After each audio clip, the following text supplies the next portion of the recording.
আল্লাহ, আমি সব কিছু তোমার কাছে রাইখা দিলাম। তুমি তো জানো ভাই বেরাধারো মন বলে শুনো রে কাহালিয়া। তুমি তো জানো আর ভাই আমার উদ্দেশ্যটা ছিল কি, আমার মনের ভিতরে কি ছিল।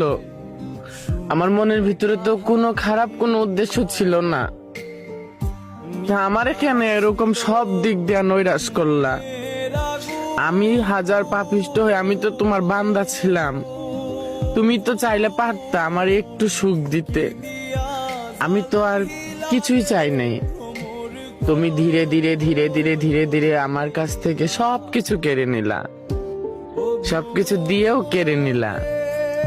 না পাওয়ার আফসোসই অন্যরকম, পেয়ে হারানোর বেদনাই হচ্ছে অন্যরকম। সেটা তুমি ভালো জানো। তবে যাই করলা ভালোই করছো। জীবন যতদিন চলে চলুক, তবে কখনো কিছু মানুষকে কখনো আমি ক্ষমা করব না। শুনো রে কাহালিয়া। তাদের ক্ষমা করলে নিভা ছিল আমার নিজের সাথে নিজের অবিচার হবে।